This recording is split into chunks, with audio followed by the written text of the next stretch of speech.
Good morning, good afternoon, and good evening, home service pros, and welcome to Drips and Tips, a plumbing and home service business podcast where we will be bringing you valuable insights and tips for all positions within the home service industry, allowing you to serve your customers better, make more money, and ultimately be more successful in your home service business.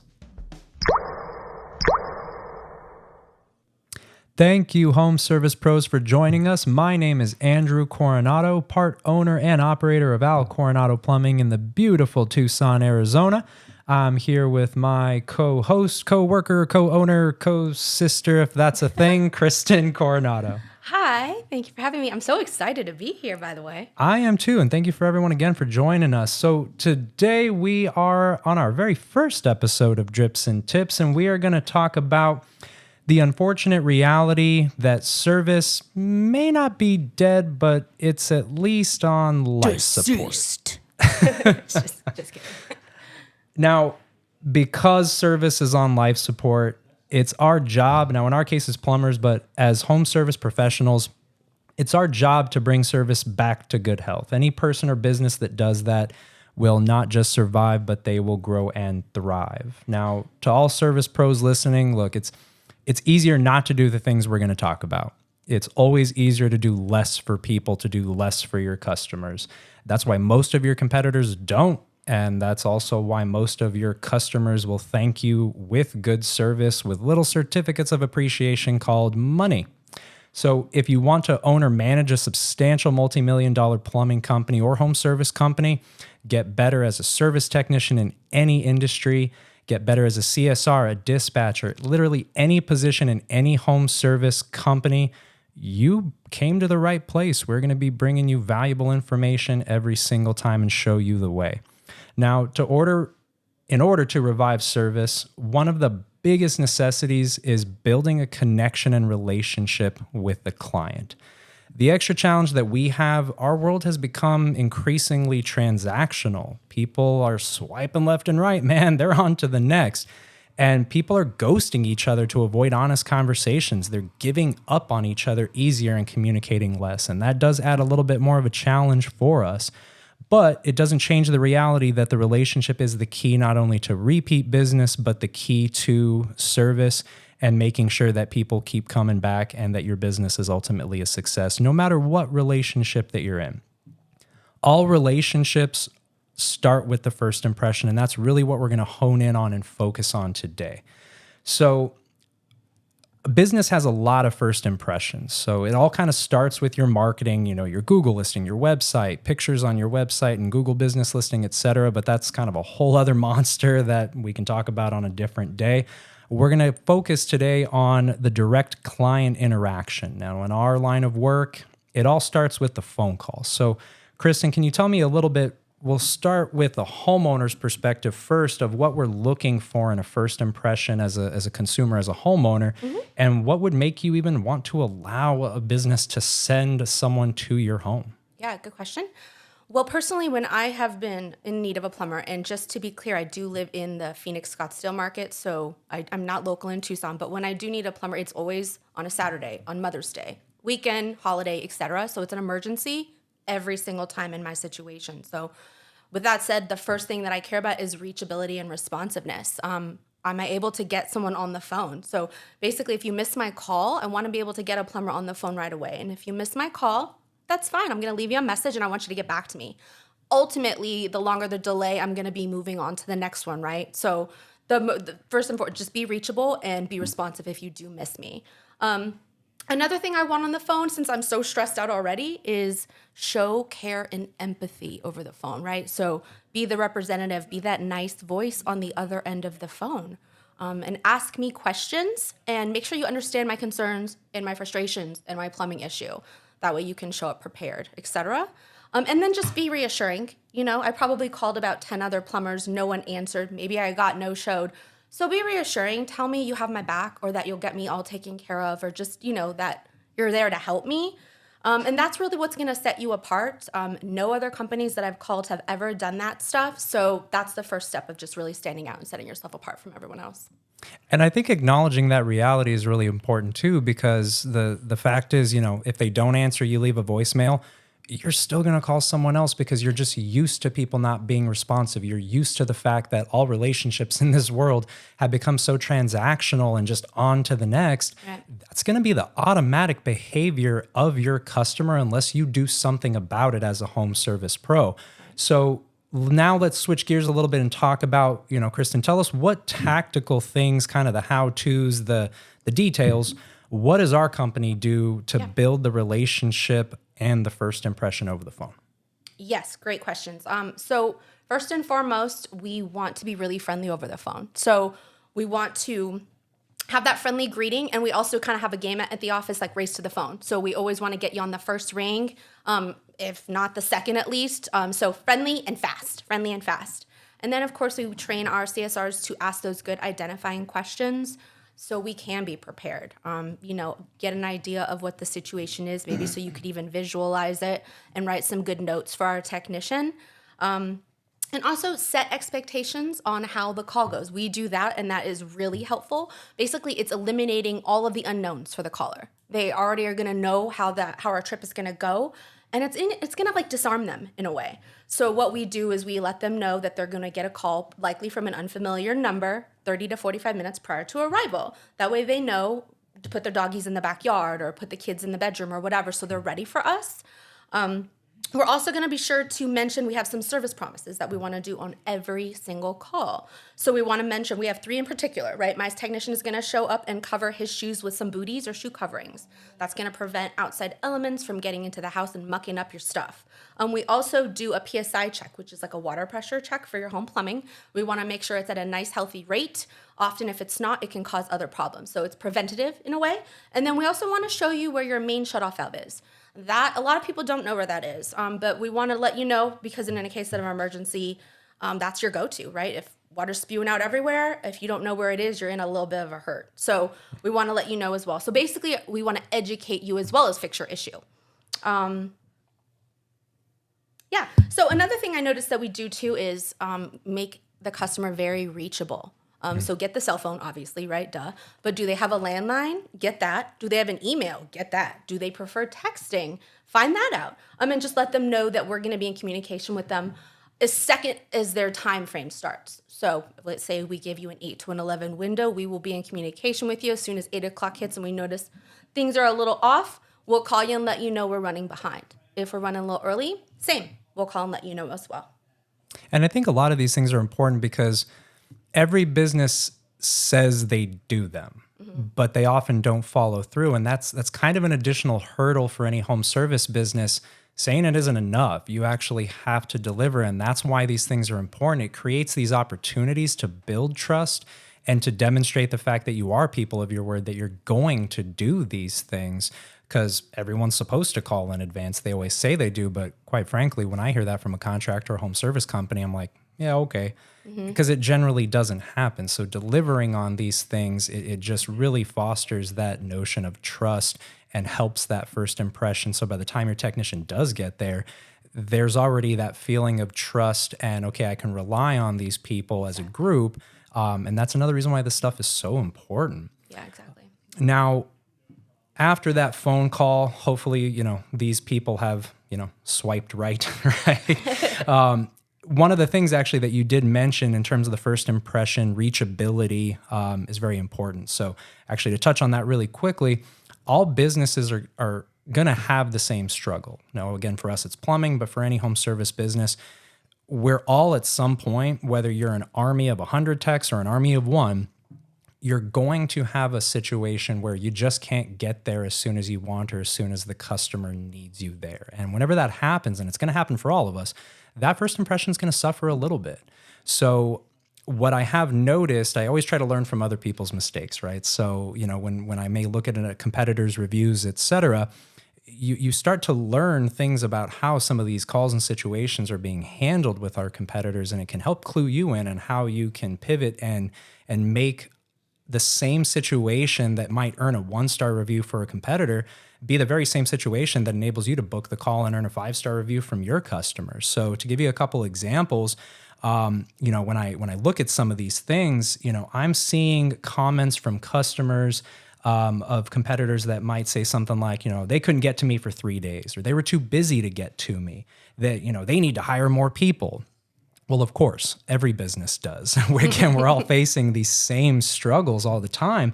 But I really believe and it's been demonstrated that comes from the way the call is handled, because not everyone is getting those 1-star reviews. So I feel like that is reflective of how the call is being dealt with. And I think that starts primarily with the tone. If you have a CSR or dispatcher or whatnot, or heck, if you're a one-man show and you're answering the phone and you got your hands full of whatever, you got to come correct on that tone. You have to be mindful, because if you sound that you're overworked, if you sound that you're tired, if you sound like the customer is inconveniencing you, almost anything is going to come across like a complaint. And some of these comments kind of suggest to me that maybe some things are said like, oh God, we're short staffed, so I can't get to you till Thursday. And all that reads to a customer, number one, that you're complaining, that we're short staffed, that you're buried. And then this notion of, can't get to you till Thursday, whatever day, it sends the message that they're not important enough to get to till Thursday. Of course, that's not what the intention is. I believe that generally speaking, that is something said by a lot of businesses to try to, gain some leeway in the scheduling, gain some sympathy.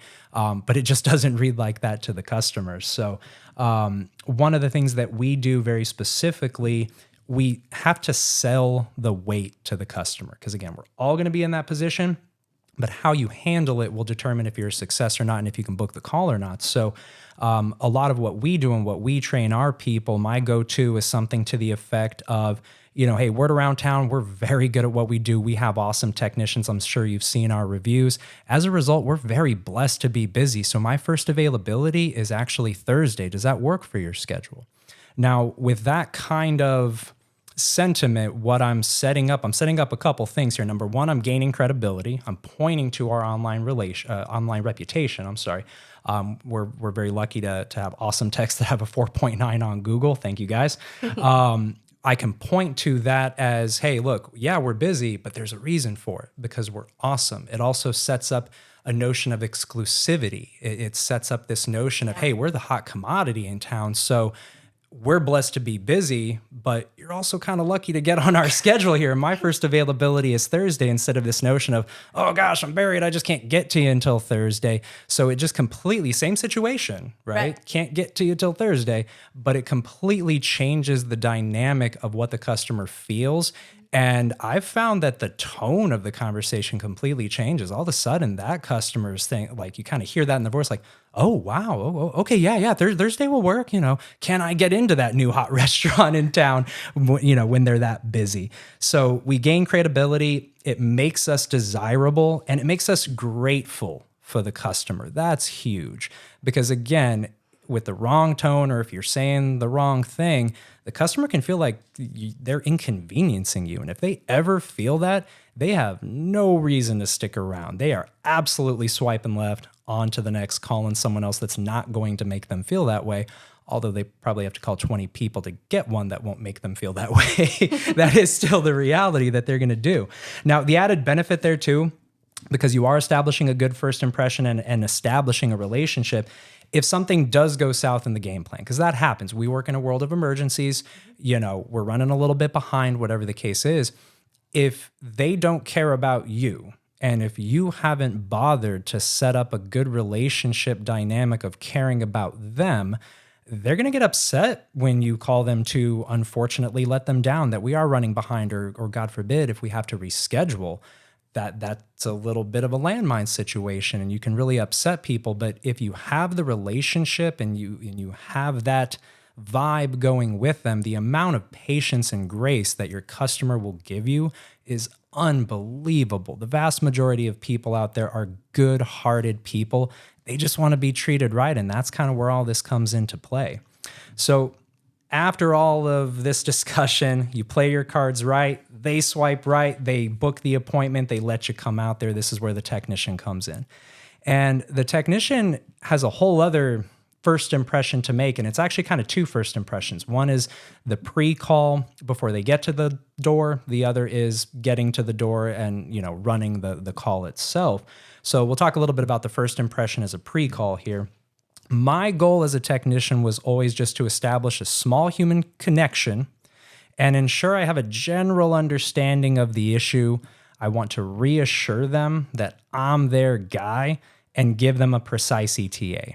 The precise ETA is very important, actually. Kind of in your comment earlier, you were saying 30 to 45 minutes. Most people will say that, hey, I'll see you in 30, 45 minutes, whatever the case is. I always GPS them first. If my GPS said 24 minutes, I tell them, Bill, I'll see you in 28 minutes. I look forward to it. I'm on my way. It sets up a very subtle hint that, okay, this is my guy. He's so darn precise. He is so good at what he does that he's going to see me in 28 minutes. It's just a real subtle indication that I'm on point. I'm your guy. And what I found when I did that as a technician, when I rolled up, I would get quite a few comments of like, hey, you actually got, you 26 minutes. Look at you, you're early. And I loved it because it showed me that they paid attention to it and they actually noticed and they timed me, for crying out loud. Yeah. And now not only do I gain the benefit of being this precise technician that now is going to diagnose their system precisely, take care of them precisely, et cetera, but now I'm early, and that's even better. A wishy-washy time frame, you kind of, not the end of the world in all fairness, but you lose the opportunity to display differentiation and being better than your competitors because very few people, if anyone, is even going to do that. Right. Now, there is kind of different schools of thought on this. I tended not to ask very many questions as a technician. I wanted to really focus on just keeping the connection. For me, that never really backfired because I was always pretty prepared. I was very good at stocking my truck. I knew the status of my equipment. It just didn't really backfire. That being said, if you are a technician, perhaps that maybe doesn't quite remember to stock their truck every day or doesn't really know the status of their equipment, or if you really want to be prepared, fair enough. You can ask questions. You can dive into the issue. I have just seen it backfire with some technicians where it leads to questions about pricing that you certainly can't go into over the phone anyway. I've even seen some technicians lose jobs because they get into trying to diagnose over the phone and getting into these hypotheticals. And it's like going to a doctor and the doctor is dumb enough to say, well, you could have cancer or you could have the cold. Yeah. Well, how about you do some tests, man, and not freak me out instead? So it goes down that same road. And Lord, we've all been in that situation. So I want to be a good doctor. I want to be reassuring, keep it with the relationship. And I only want to speak with certainty. I don't want to go into all these weird hypotheticals. So for me, I tended not to ask very many questions, but I was just a prepared technician in general. If you choose to ask those questions, have fun, do it, no problem. Just recognize the risk that you're taking and be ready to navigate those conversations. Be ready to backtrack a little bit because you're just kind of stepping into that tricky territory that you may not get to the door if you say the wrong thing or establish an uncertain vibe, whatever the case is. So I generally coach my guys to stay away from asking a whole lot of questions about the issue, but I'm pretty loose on that because I totally get the argument of wanting to be prepared. I've just seen it backfire more than help people in general, but different schools of thought. Now, once you get past that first impression of the pre-call, now we kind of get to the second first impression, actually arriving. So there's a few components of that. Now, once I pull up to the house, definitely never park in the driveway, never block the driveway, never block the trash can, never block the mailbox. But once you park, get to the door as quickly as possible. You've already given them an ETA. They know you're coming. And they're often at that case, like they're anxious. They know they're going to pay you money. They don't know how much. They're peeking out that window. Exactly. And their anxiety is already climbing. For every minute that they don't have a resolution, a light at the end of the tunnel, that anxiety is climbing. And that's something that we have to be sensitive to. So as soon as you arrive, get to the door. I always encourage my guys to knock on the door instead of ring the doorbell. Part of that is, in my experience, friends knock, solicitors ring the doorbell. But outside of that, the doorbell, you can wake the baby, you can set off the dog. all of that kind of, and it is what it is. You got to notify you're there anyway. But it just, like, for me, as an example, if a technician goes, rings the doorbell, little Pepper and Reggie, they're losing their minds. I don't blame the guy, but then my stress goes from 0 to 60 real quick. I'm now trying to calm the dogs down, et cetera. It adds a bad vibe to the interaction. And when you're trying to establish that relationship, not a good place to be exactly. So I always encourage people to knock. After I knock, I take a little bit of a step back so I don't feel, they don't feel like I'm crowding them. When they open the door, I typically will just, hey, I'm Andrew, Coronado Plumbing. Nice to meet you again. See you again. I give a little wave. I don't initiate the handshake though. Again, different schools of thought.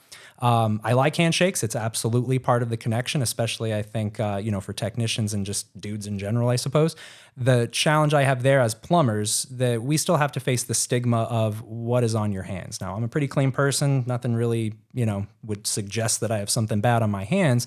But that is something that I need to be sensitive to, because if I do shake their hand, I'm going to wait for them to initiate. I don't want to initiate because I don't want their first thought to be, ew, now I need to go wash my hands. So they're going to shake your hand. They want to be hospitable. They want to be polite. So they're never really going to decline to shake your hand, but I want to keep that connection alive, not have them thinking, okay, now I need to go wash my hands because I don't know what this guy maybe touched before he got to my house as a plumber, So I let them offer the handshake, and I just do the little greet and wave. While I'm crossing the threshold, this is so key. If this is not part of your company's protocol, make it part of your company's protocol and do it.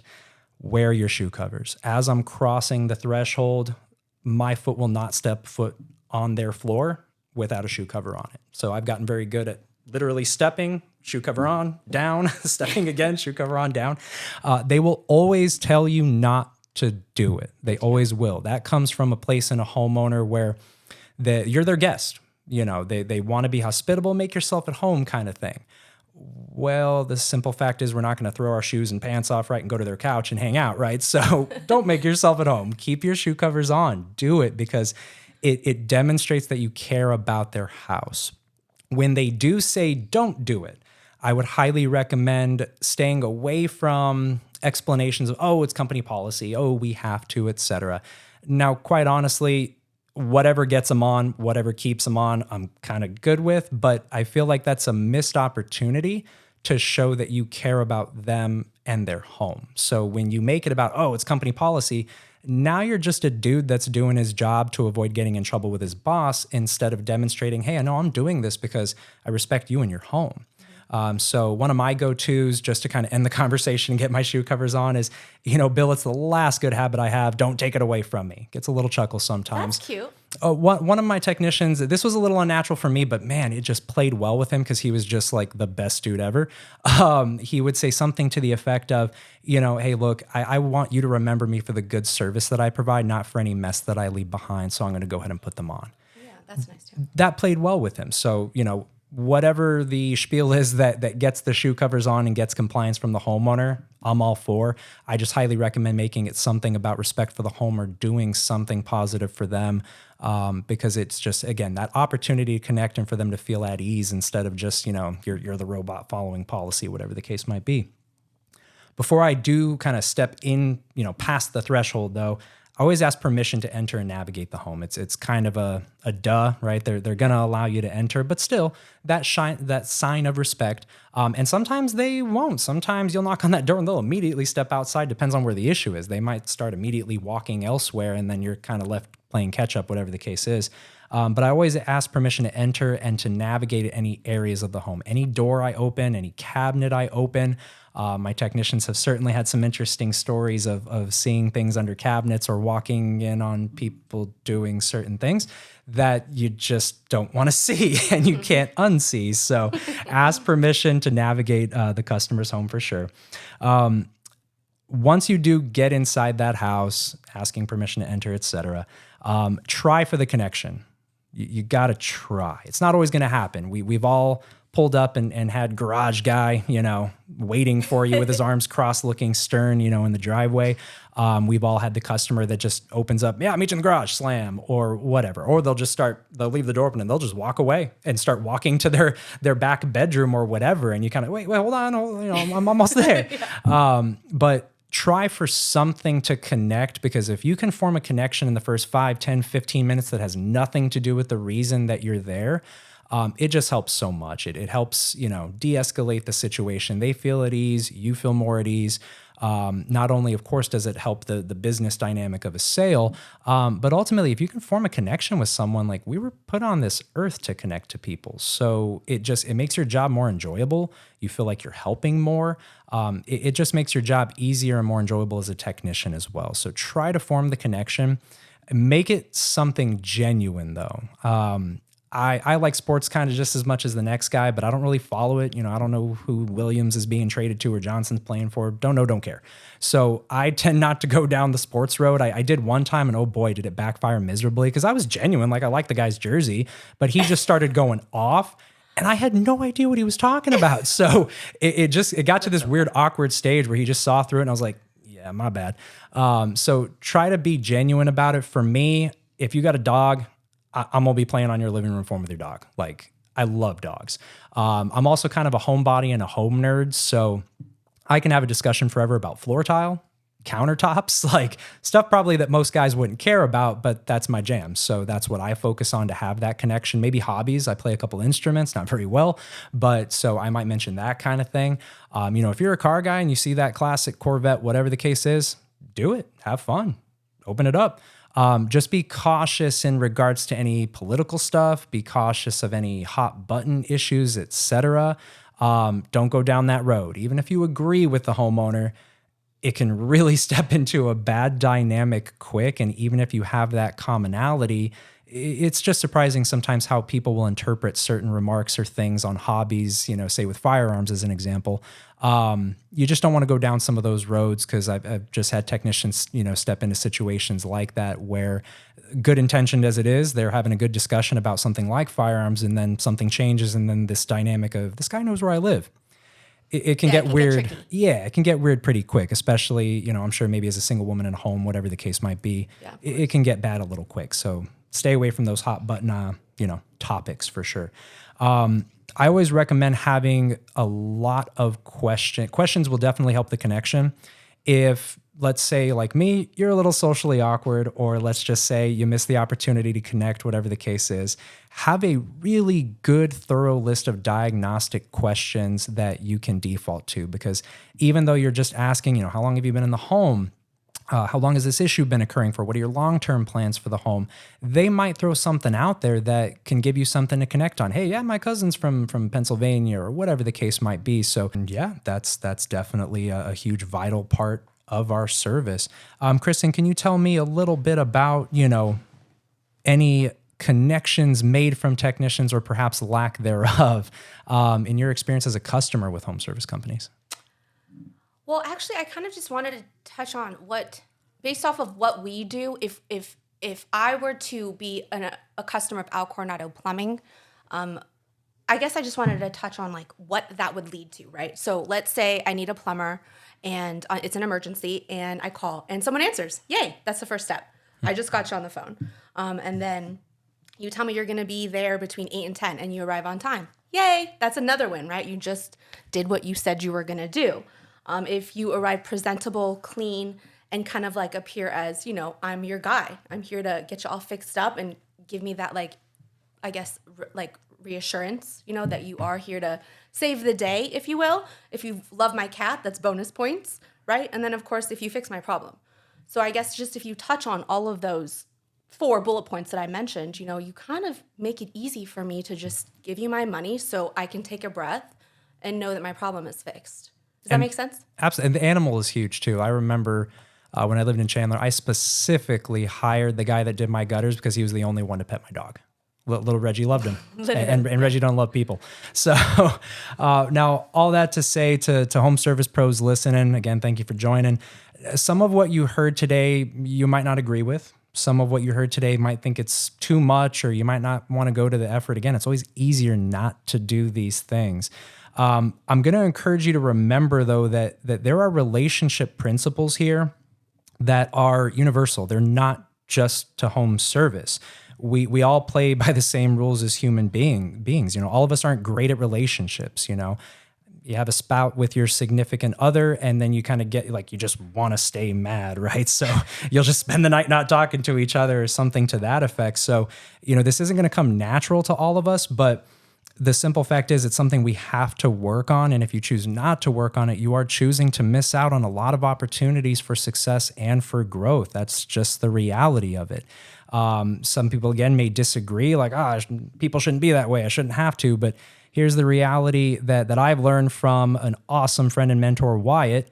Do you want to be right, or do you want to get it right? And if you want to be right, that's not good for relationships. It's just not. That'll absolutely be a huge part of when we get to resolving customer conflicts, et cetera, and customer issues. Don't be right. You don't need to be right there. It hurts you to be right. So don't work on being right. Work on getting it right. Being right hurts relationships. Getting it right helps relationships. It helps facilitate that connection. And the simple reality on relationships, if you do not satisfy the needs of anyone you're in a relationship with, whether it be a customer or whatever, they're going to go elsewhere. They're going to go elsewhere to someone that will satisfy those needs. So if any of this is unnatural, I totally get it. It absolutely can be, but make a conscious effort to work on it, because you absolutely will be helping yourself, and you will only be hurting yourself if you dig your heels in the sand and die on the hill of being right and not working on these things.